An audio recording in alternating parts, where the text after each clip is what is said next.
overview of the new mission financial package. So your mission history has changed a little bit. All the rows now kind of match. They're not half a space below each other like it was in the previous ones. What else has changed is the times. They will no longer give you erroneous calculations. So everything matches the 1017 numbers.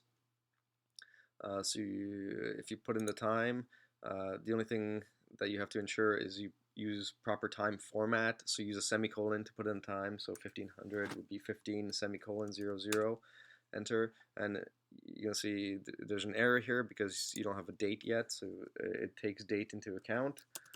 So date, there's no proper format, just put in the date. And again, there's an error because we don't have an arrival yet. So 17, say 08. Okay, and I get 4 November.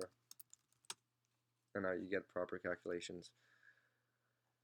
This form populates every other form in this package. So the trip cost sheets, the master itinerary, the AG1 is all taken from information in this form. It's important to fill out the top row if you're leaving Trenton or not, because that's what will populate the top row in the trip cost sheet. So you can see Captain Barrett, the flight number, the tail number is all populated, and it's taken from the top row here.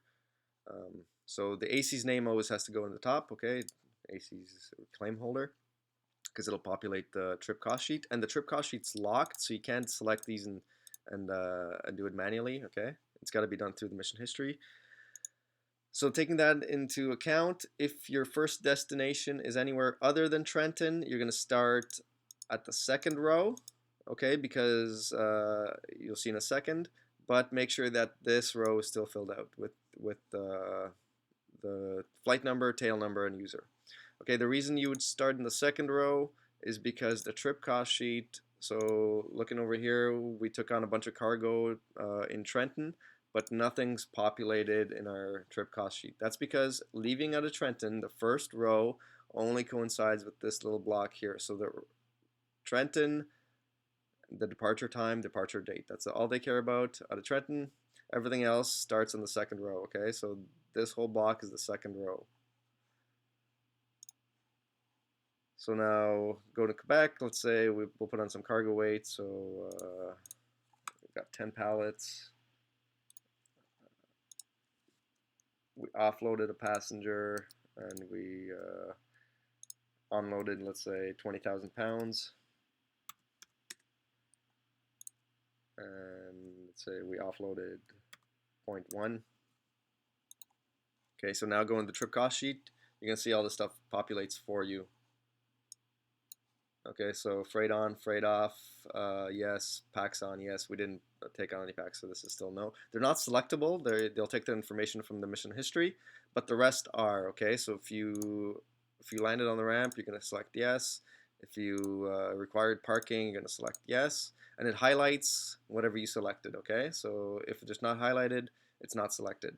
Same thing down here. The handling, so let's say it was Quebec, so I don't know, MAMS. It'll highlight MAMS. It'll highlight the name of whatever you put in. So the handling, you're going to select I or C here. It's just those are the only options you have. And then it goes the same for all these, okay? If for whatever reason you have to change them, you can. You can rename them, they'll still work. Sometimes you need information that's not there. Okay, so these are not filled out because even though they're filled out here, the local time and date's not filled out, and all these sheets take their information in local times, okay? Local time and date. So I'm just going to switch to a different pre-filled out one, so we speed this up here. This is a mission we did previously, so you can see all the information is filled out. Trip cost sheet, I filled out the trip cost sheet as per. I just went on, you know, every day filled out, and it's pretty easy to read what kind of services we had where because it's highlighted. So moving on to the master itinerary, again, it filled it out for me, so I didn't fill out anything here. it knows the date I start because it's the first date in the mission history. It knows the date I ended. Kind of. This actually is filled out for today's date. So if you're filling this out and you're actually landing a day ahead, so if you're filling it out ahead of time, you're gonna have to change this. So just put +1 or -1, whatever you need, and it'll subtract 1 from the date, or just fill it out manually. Everything here is taken from the mission history in local times and dates. So I didn't fill any of this out. It filled out for me. I did have to fill out the meals because it doesn't, and then the hotels again. I didn't fill anything out here. It's pre-populated. The only problem with this is it takes every single destination into account. So again from the mission history. So because we don't care about Varnes and Trenton because there was no hotel stay, you're gonna highlight these two, right click and just click hide. Okay, and that'll hide them. The amount, the name of the hotel is all taken from here. Okay, so I filled out Holiday Inn. I put $900. If it was something else,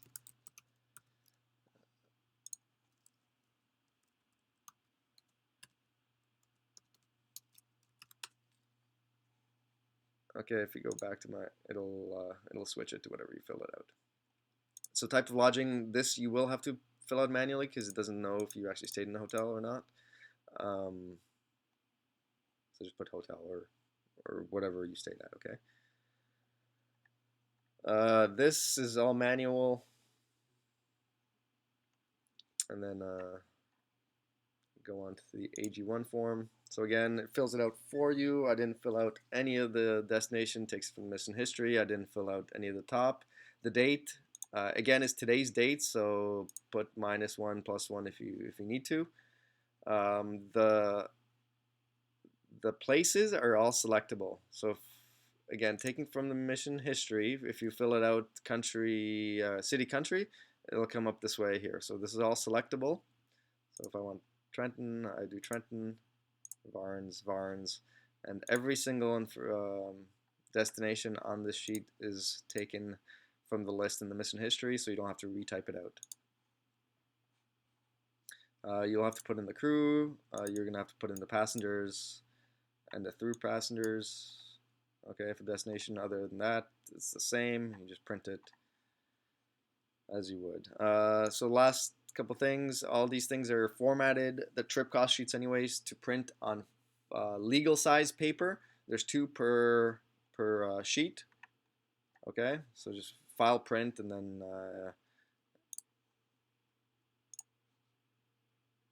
it's only going to print 2, so 1 of 2.